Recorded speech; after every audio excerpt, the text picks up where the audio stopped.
Welcome to Correctional Commentary, a podcast about the ins and outs of corrections, an uncensored view from behind the walls, hosted by Robby and Caleb. Hey everybody, this is your host Robby. I'm missing my co-host along with me today. He is out due to some family issues and being sick. So I do have Smith here. He's our first guest of our podcast, so we're excited to have him. So if you want to tell us a little bit about yourself, how long you've been in this line of work. Sure. Thanks for having me, Robby. I appreciate the opportunity to come on this podcast. I've been a corrections officer for 5 years now, northeastern of the part of the nation. Uh, uh, you know, it's kind of cliche in a way, but I actually kind of got into corrections simply because of a family tragedy, and I wanted to help my community and especially the community that I didn't really get to interact with much. So corrections kind of drew me in as a way to do that. Yeah, I mean, I can definitely relate to you on that. I've had some family members that's been in prison, and there's a lot of stuff that needs to be changed, and that's kind of why we wanted to start this to bring a lot of stuff to public's eyes. So we got a few questions for you, and we'll get it rolling with that. So with you being in corrections for 5 years, is this your first job, like straight out of school, or did you move from another field?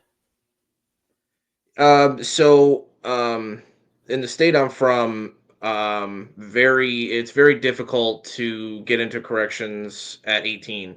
Some of that's changing now recently, where they're starting to start looking at 18-year-olds to come in and work. But for me, I couldn't get in at 18. So I wanted to build my resume enough to be able to put my name into corrections. The first job I got straight out of high school was actually at a drug rehab that was funded by the state Department of Corrections. So inmates who were at the state level could come to that drug rehab, and part of their conditions of release or getting on probation or parole for the state was completing that drug rehab. And I worked there out of high school. Um, I also later on I worked at a in a surveillance department in a casino uh, that is exactly what it sounds like. I just watched the entirety of the casino to make sure if anything was going bad, I knew about it. Yeah, I mean, that's not really. It's what a lot of people don't understand is whenever you move into this line of work, a lot of times it's just by misstep. It sounds like you knew what direction you wanted to go in. Now, is corrections a pit stop for you, or is it something that you want to see? Are you retiring, or you wanting to move on to like a police force, maybe state police? So I don't have a specific direction of where I want to head just yet. If it ends up retiring from corrections, I'm totally happy with that. I started young enough where even if I were put in my time in corrections, I could probably still go somewhere else and put in even more time and walk out possibly with two pensions. Um, but as far as like, if I had somewhere that if I wasn't doing corrections that I'd probably want to get into, maybe like maybe like state probation would be something I'd consider. Weirdly enough, counties in my state require that you have a college degree to be in probation, whereas the state department does not. So Yeah. they would take my corrections experience and work with that, where the county would, if I didn't have a degree, I couldn't do it. Yeah. So you mentioned before that you worked in a drug rehab.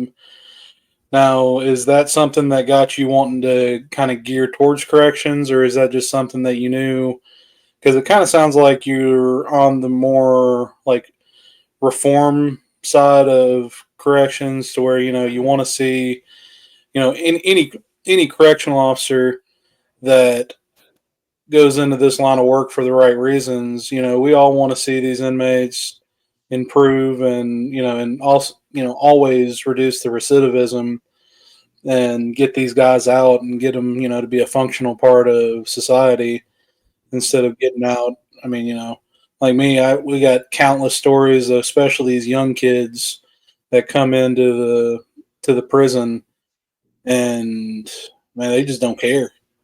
They're quick to swing on you, and you can tell that it's almost like they didn't grow up.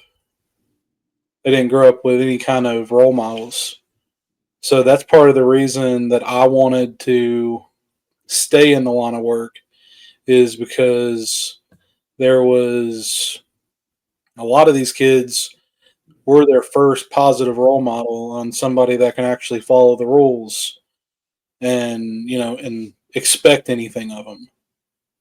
So that's kind of a little backstory on me of why I chose to go into corrections. So does that so how does it line up of why you wanted to go into corrections? So kind of to backtrack a little bit and go back to what your first question was. So in high school, I had the opportunity to complete a technical school program for my senior year of high school, and I completed a criminal justice course. I knew probably around 15, 16 years old, I knew I wanted to get into corrections. I knew that's what I wanted to do. Um, because of my completion of the technical school, they were able to get me a job out of high school. And that rehab contacted me and got me a job. Knowing that I had to build my resume, that was why I took that first step. As far as kind of like on like a pendulum, I've heard it compared where corrections is kind of compared to like a pendulum.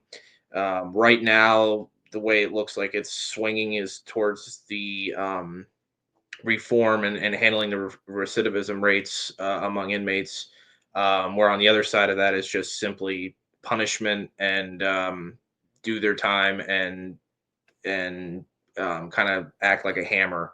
Um, as far as that goes, I think to put it as simply as possible, I tell inmates all the time, like this does not have whatever it is that you're in here for does not have to define you. And I'm saying this in the nicest way possible. Like if this is the only time I ever have to see you again, this is great because you'll never have to be in here again. And you know, um, I tell those guys when they're getting out all the time, don't come back. I don't even care if it's for a visit. Don't come back here. You go live your life. Go be successful. Don't come back here. Yeah.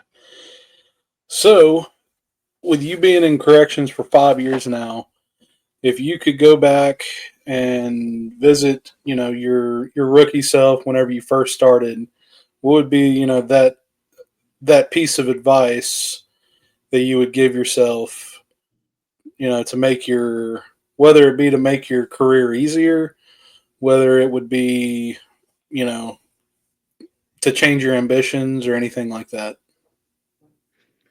Um, I think I'd give myself two pieces of advice. The first being that um, you getting into corrections is difficult. Where the inmates and the people you work with can either make or break you, and don't let the people who want to see you fail let you fail. Don't Just don't let it influence you. Several COs in my past, they did nothing to help me progress in my career at all. And I kind of took that to heart a little bit. I came in with the expectation of corrections being a brotherhood, and I was unfortunately sorely misunderstood with some of that. So I would Mhm. just piece of advice to myself is, and I'm not saying in general, I'm saying just for that Yeah. small part of being that rookie, kind of going through that hazing process of that year long process, trying to earn the respect of the people you work with. I kind of came in thinking I'd be immediately in the club per se, but Oh, yeah, for that's sure. not the case. So I just say, right, hang tough, ride it out. Don't let those people kind of cloud your judgment. And the second thing is, at least in my mind, there are some rare cases where, in my experience, inmates like want to hurt you, but in the majority of the cases, they just want to do their time and get out. They're not looking for an issue. They're not looking to start a problem with you. So just treat them as you would want to be treated. Just don't go in there thinking you have to act like a big shot to prove something to anybody. Like it's not worth the it's just not worth the aggravation to do that. Okay. I like all that. So, how has being in corrections changed you as a person? Um,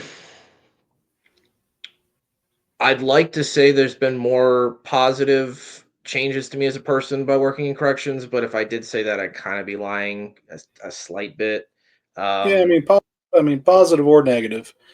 It's so one thing. Yeah, one thing we do want to do is, we want everybody to know, positive, negative doesn't matter. What to expect if for these guys that are wanting to come in this career.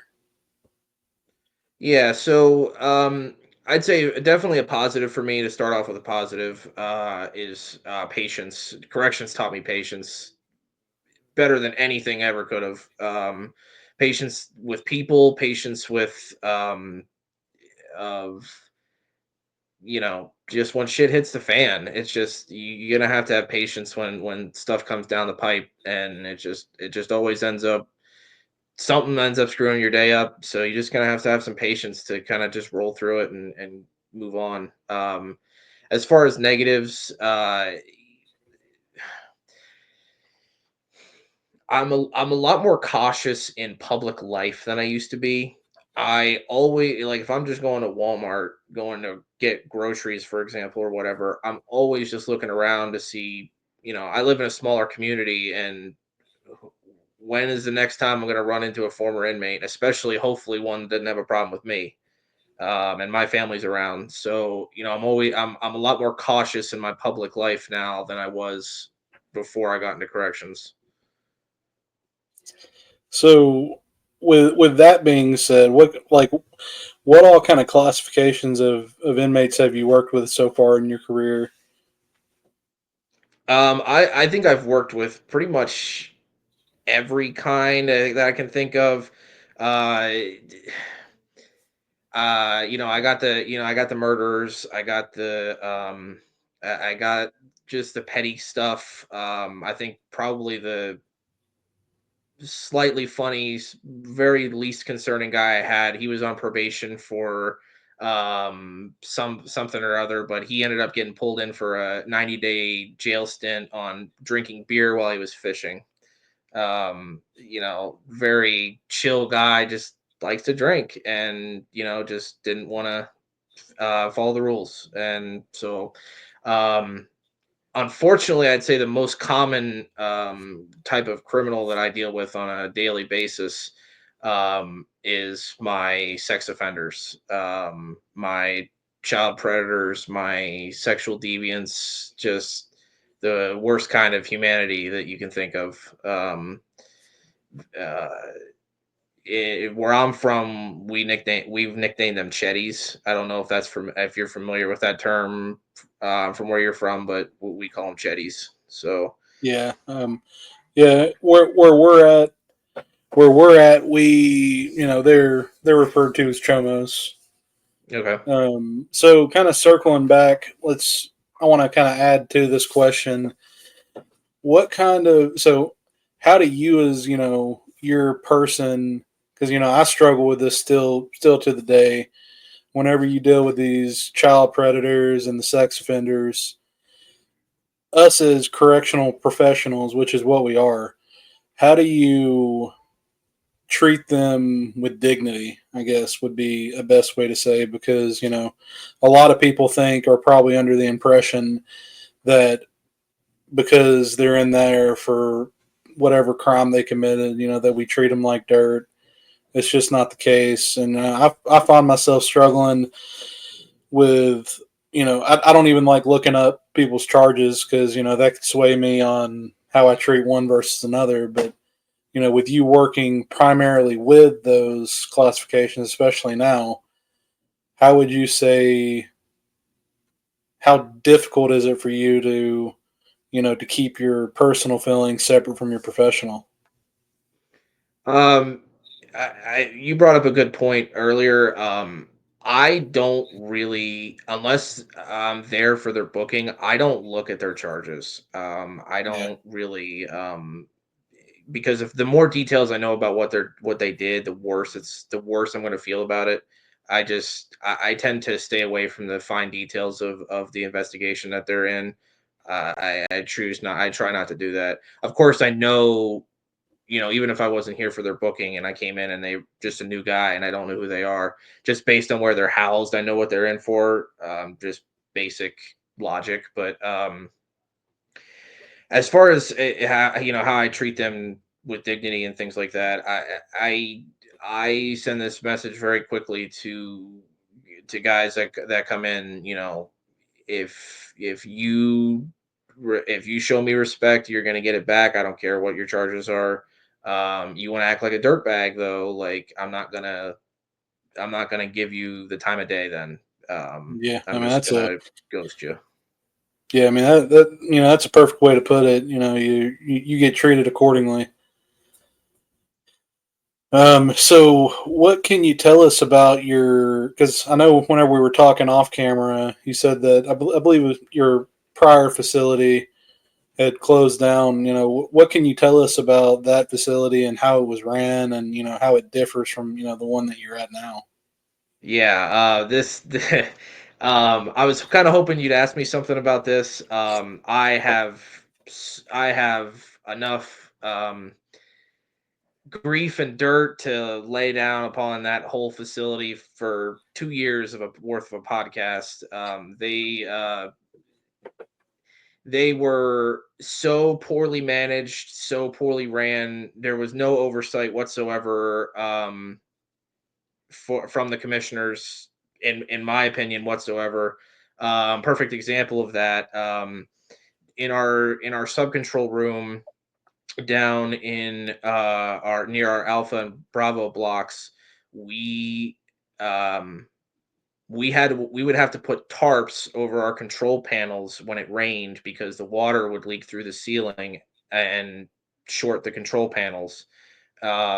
And through the entire 5 years I was there, it was never fixed. So Wow. management was just atrocious. I've said to everybody that I've worked with in the corrections, I don't know why upper management thinks this way, but if you've never worked in a jail and you don't know how to run it and you don't know what a jail's like, why are you hiring wardens that don't know how that works? If you've never worked in a jail, why are you a Hmm. warden? I don't. I just it doesn't make any sense to me. Um, the basement, we had an indoor rec room and an outdoor rec area. Um, when it was storming or it was just too cold out. I'm up in the Northeast, so it gets pretty cold up here. Um, and we would have an indoor rec room for them if that the weather called for that. But if it rained, the entire basement where that was would flood. And so we would have to go down there and pretty much put pumps and mop it up constantly. I just don't So think so a was very good. so was that facility? Was it like that just because they let maintenance just let it go, or was it just an old like facility built back in the 50s 60s? I believe the facility was built in the 80s. I believe we did have a maintenance department, but their pretty much job was just to keep the basic, you know, light bulb went out, go fix, put a light bulb in, or um, toilet broke, they would install a new toilet for an inmate. Just the Yeah. basic. stuff as far as like actual upkeep of the jail. It just didn't happen. And And I crazy. 100% believe that it was a funding issue. The county that I worked in absolutely did not want to pour in any sort of money towards that building. They saw it as a money pit, and after several years of union negotiations, they didn't even feel it was necessary to pay us anything really significant either. So they reviewed their budget and they said we'd rather pay another county to hold our inmates than to keep this place open. So they shut it down. Yeah, I mean, and we've we went into that into kind of a discussion of like the whole management situation as a whole, like with the Department of Georgia, or not department, with the state of Georgia. I don't know if you've seen that video of the complete misdirect that they go on and feel like solving a staff shortage is going to be like, oh, here's like a 50 cent an hour raise, and thinking that that's going to fix the problems whenever they're like avoiding the true problems. So let me ask you this. I mean, with staffing problems, I would probably say is at an all time low, especially from my period being back in like 2014. We weren't always this badly staffed. I don't know how it is like up where you're at. If like let's put yourself in the commissioner's shoes, or with you being county, in the sheriff's views, what would you do, or what would you do to fix the issues with like with that facility as a whole? Like how do you fix, like what would be your ideas on staffing, on just improving the morale? Um, so I guess my question would follow up with that. Do you want an immediate fix or do you want a long-term plan on how I could solve that over a long period of time? Let's do both. Let's do, because I mean, obviously a short-term fix or a quick fix isn't going to be a long-term fix, Okay. and it's Um, I what I would do is a lot of public relations, quick fix. I would be going to every local college, every local tech school, every local any local institution, and promoting our jail, our prison to criminal justice majors, to psychology majors, to social services majors, any sort of thing like that, that would be interested in either internships or an actual career in corrections, and get that out there. Very, very few, at least for the county level where I can speak to, I don't ever see us or any county going and doing that at all. The state and the feds do it quite a bit, but not the county at all. Um, so I would be getting those young 21, 22-year-old college people who are just graduating or almost graduating, and get them in the door, and seeing if they'd be a good fit in corrections, because obviously not everybody's going to. As far as a long-term fix, at least for me, I the only reason I ever only consider leaving corrections at all is because I have no real pathways to move up in what I'm doing. yeah, I feel like corrections, especially in the county level, do not have levels of advancement for anybody. And I understand because it's usually a smaller facility in a county, so they don't really have the huge staffing numbers that other places have. But it took my old jail. It took them 10 years to reinstitute sergeant roles after we begged the union to fight for it. Like I want there to be levels of opportunity advancement, because if you're trying to pitch to a guy trying to get into corrections, oh, you're going to be a CO, and if you ever think of trying to move up, you can forget it, because there's only 4 lieutenant jobs and only 4 guys can get it, and you got 30 other people who've been there 20 years, and you're just never going to see that. It's just never going to happen for you in your career unless you go somewhere else. So I wish there was more opportunity advancement in jails.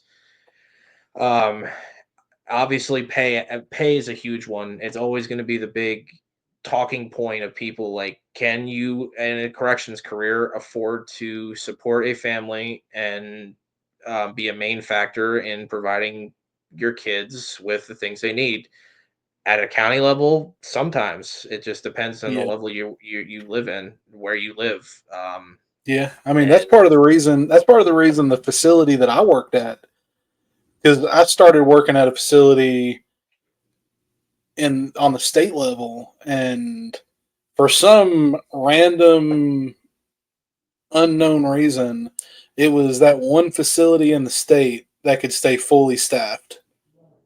It got to that point, and this was back about 2 years ago, and kind of following like in line with being able to afford to do that job as a whole, like and support your family.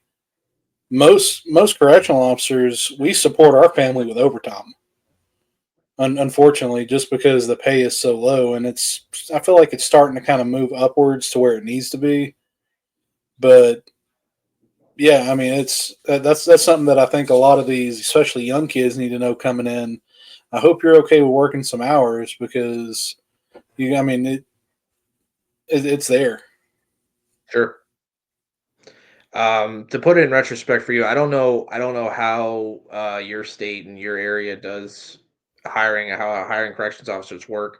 Where I'm from, majority of the time when you come into a new jail to work as a CO, you're starting at a part-time level Okay. until you kind of get out of your probationary period, and you've proven that you can actually do the job, and then they consider you for full time if there's an opening for one. And for retrospect for you, when I started in corrections back in 2019, I started part time. I got like 3 days a month, and I was making $13 an hour. Um, That's about where I was at whenever I started. Now, what made you decide to go, county versus state, or did you ever work for the state? a lot of the requirements for the state require you to have at least a year or two in corrections before you can apply for the state at all. I couldn't go to the state directly, Wow. even if I wanted to. Now, obviously, that's changed because they're so low staff. They've waived a lot of those requirements in order to get people in. But when I was getting into corrections, I couldn't at that point. I didn't have the requirement prerequisites to get into state. I have in the past over the years tried getting into state, but for various um, small issues that were very, very minor, they disqualified me and wouldn't let me in. So Yeah. So circling back around to, we stopped at, the income would be like I would say a long term fix. What other kind of is there any other things that you could see to help with a long term fix? yeah, I would certainly look into employee programs. Very simply, you know, I read a statistic recently that corrections officers have the highest rates of PTSD among all working people, including the military. And the fact that most at least from my experience in this local area, most most jails and their health insurance coverages only cover a very basic number of sessions with mental health professionals, if they even cover them at all. Um, I would really like to see employee programs improve where the physical and mental health of corrections officers is taken seriously. The average lifespan of COs is way below the national average, and getting some health initiatives, getting some mental health help for COs would be something that I would push for all day. I would do it, and again, all places vary um, from a standpoint of like getting time off and things of that nature. But I would like to see that improved for some places where getting 6 days a year I think is unacceptable. Yeah, for sure. Yeah. So, all right. So I guess that kind of I guess pretty much wraps up that. I will add, I've seen some cool stuff, kind of with the mental health thing with New York is a perfect example. They just opened up a facility for staff, that has serenity stuff to help with mental health, gyms, and it's something, as a whole that can help a lot of people that I feel like is looked over. So, and I guess I can roll into this next question from something how you made a comment about PTSD. I mean, even anything from anxiety to depression is higher than any other profession. Now, why do you think that or feel like corrections is not seen as a branch of like first responders? Because I think us in corrections, that's a big it may not, and whenever I worked for county, it wasn't as big of a thing because for some reason, whenever you work in county, people like, and you're a sheriff deputy, people view you as a first responder and as even as law enforcement. But especially whenever you're in a prison, people just don't believe that you're a first responder. You're worthy of that title. Why? I mean, what? Why do you feel like that is? So just to clarify, from in the area I'm from, COs are not deputized. We're not sheriff's deputies at all. We're a totally different sphere. We um, we're looked at the same way as the state guys are. We're just COs. Um, as far as why the public, I would think, perceives us that way, because we don't respond to emergency situations in a public eye. We're not rolling up in a fire truck, we're not rolling up in an ambulance, we're not rolling up in a police car saving people. We're behind closed doors, we're behind walls, and people can't see in and actually see the good we do on a daily basis. We don't have that public eye in there to see that what we do. And a lot of people in the public don't think that the people we're saving are actually worth saving. So even if that were the even if we could get eyes in the public to see what we're doing, there are some negative perceptions about working in a jail that unfortunately are never going to go away. Yeah, We're saving the lowest lives, the lowest worth of human lives in some people's images.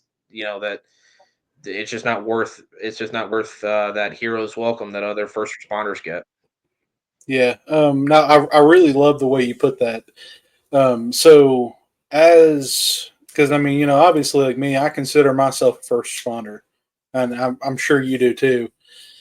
Can you give me an example of just maybe a most memorable or anything why you feel like you're a first responder and something that you responded to? Unfortunately, I'm going to go heavy here because it's always the first thing comes up in my mind. I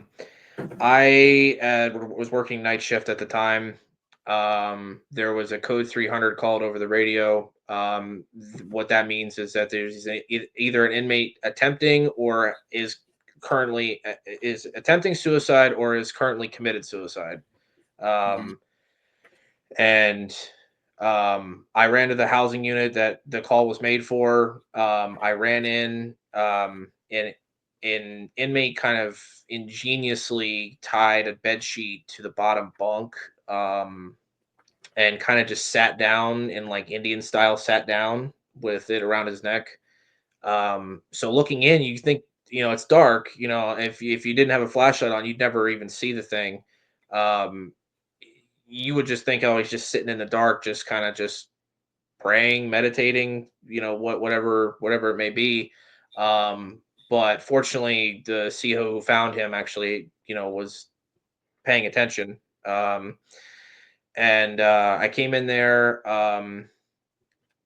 I, along with another CO, were able to cut off the noose. I then proceeded to do CPR for a continuous 30 minutes before EMTs arrived.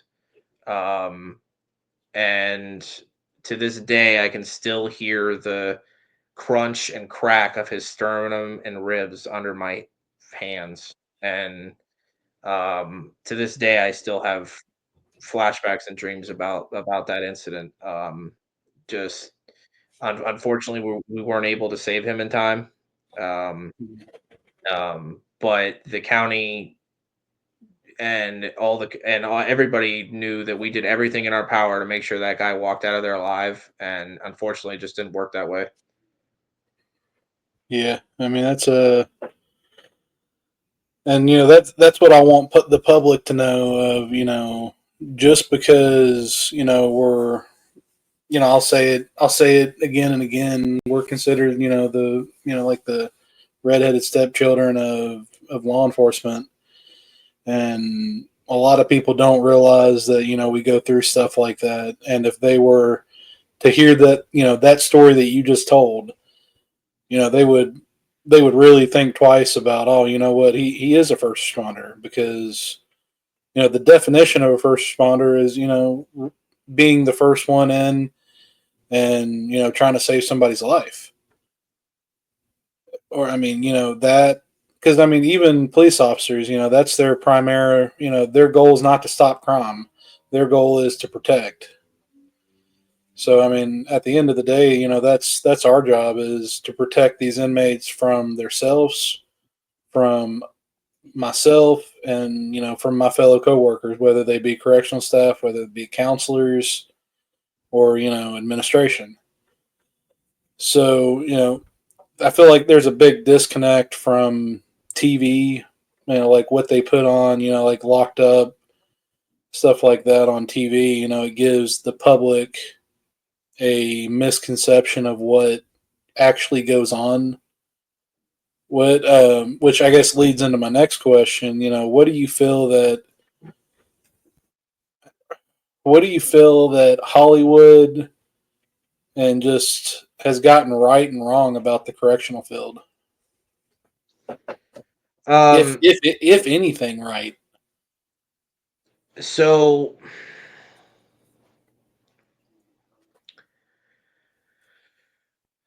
I think first off, I think what they definitely get wrong a lot of the time, and I like that show 60 Days In. I hate that crap, because most of the time it puts COs in a very negative light. You'll have people on there all the time like, why aren't the COs stopping this, or why aren't they doing this and this and this, and when they have no background information, they have no idea what their minds are, or their training. You know, I've been trained since I've been to the academy that if you witness a fight between inmates and you're the only one, you're calling backup and you're standing there and watching it before you go in there. You're not Mhm. going in there by yourself and possibly being held hostage or things of that nature. You know, you wait for people to show up and help you. You don't just rush in there, guns drawn and guns ablazing. I, they make it seem like COs are lazy, or they're actually, their purpose is to make sure that the people inside suffer beyond suffering. I don't like that. It's not That's not the mindset of a majority of COs I've worked with. Of course, I have those couple of idiots that I've worked with that are not, Mhm. that think that way, but um, you know, as far as what they've gotten right, unfortunately, this is a very good COs, good moral COs hate this when this happens, but unfortunately, it happens way too often. Where Hollywood gets COs who, there's always every prison show, there's always a CO sleeping with an inmate, every single one, and unfortunately, it Absolutely. happens way too often where I can't just say, "Oh, that's just an over exaggeration of Hollywood," but it happens Yeah, so often that like I can't for just sure. for good moral I mean, COs, it's disgusting. yeah, It's illegal, first of all, regardless if they consent or not, it's illegal. Yeah. And um, it's just disgusting to even consider doing something like that. But I unfortunately Hollywood got that one right. Yeah. I mean, in my last, I would say 6 months, I've, uh, between my facility and just ones that I've heard of, even in my state, I've probably heard of, at least five or six, get walked out for relationships with inmates. Um, but I mean, that puts everybody in jeopardy. I mean, it puts that person's, motives above, what it's supposed to be, and at the end of the day, protecting each other. So I mean, that's really all the it's really all the questions that I have for you. Is there anything before we get off here? Is there anything you would like to add or let the public know of just someone? Because we're kind of in the southeast, so we're on the complete opposite ends of. I'm sure y'all have different gangs that run stuff up there than we do down here. What is there anything that you would like to let the public know about your profession and about something that you take great pride in? So the first thing I want to shout out to people who especially aren't in corrections and aren't familiar with this. Um, you know, corrections is a brotherhood, and I have to shout it out. There is a week in the year where we celebrate corrections officers and we celebrate the work that they do. It's called Corrections Week. This year it falls on May 4th through the 10th. If you have anybody that you know that works in corrections that you know works extremely hard to protect the people in his community or her community, please just a thank you would just really make our day to say that somebody actually gives a crap. Unfortunately, I have to say it that way. Um, you know, over the years we've had donations from churches and things of that nature. um just keep us in mind when that time comes around that we have the community also has our backs too. um uh as far as just some background about corrections and getting into it, as as far as corrections goes, I've heard it several different ways. Um, there was a famous quote from, I think it was Jailbreak. It was a movie. Um, One of the inmates made a joke to one of the COs and said, um, it was something along the lines of, you're too dumb to pass a cops exam, so you end up making less than a mailman, which is a CO." Hmm. Um, and I'll tell you that I mean, a lot of unfortunately, a lot of public perception is that um, I've heard it before where COs are just dumb knuckle draggers, where we just um, unfortunately just don't have either we're not intelligent enough or not fit enough to become a cop. Um, Weirdly enough, COs in my area make more than cops do. Just Same here. local sheriffs in my area don't make anything. They don't make anything for what they do. They don't make anything. Um, so unfortunately, that's just the way of the world. I Corrections is not for everybody. It is not for everybody. There are plenty of people who think that they can do it, who simply can't because of the mindset they have coming into it. Either they think that they're big and strong and that they can take on anybody and anywhere, anytime. Um, it just doesn't happen that way. You'll have a very long, illustrious, and profitable career as a corrections officer if you simply just know how to talk to people. If you just know Hmm. how to communicate with people especially people who you really aren't familiar with, if you can simply just have a one-on-one conversation with a person that doesn't have the same interests as you, you will be successful. And that might sound crazy to some people. I don't know this guy. I don't know anything about him. We have no common interests. Like, how the heck can I talk to him or her? If you're good at communicating and being around people, it comes easy to you. And over the years of corrections, I've slowly gotten better and better at it. Mm-hmm. I went in as a CO trying to prove something, and came out thinking, what am I doing? Oh If I yeah. simply just got a rapport with these guys instead of just came in, pepper spray out and taser ready. And if I had done that, if I had just done it another way, I would have been much better. Um, Okay. I Well, love corrections. It's definitely the career for me. I don't know what I would have done with my life if I hadn't decided on doing corrections. I don't know where I'd be. Um, I am pretty comfortable with where I'm at in my life because of corrections. And uh, I mean, it goes ultimately, without saying that um, I definitely want to put this in somewhere because I feel like any decent CEO is going to feel the same way. I would I would give up my life for my brothers and sisters in gray, um, to make sure that they agree get through. with I agree with you 1,000%. Um, but and I'll touch just a little bit before we wrap up. Something that we haven't announced, but we will be on Corrections Week. It is in the works to where we will be posting a video and a podcast every day about positive notes, and all hopefully will work out, and hopefully we won't be able to miss it. But we're definitely gonna make a point to do that. But for everybody thinking about going into corrections, just take the leap. You're gonna sink. You're either gonna sink fast, or it's gonna be the best decision you ever made.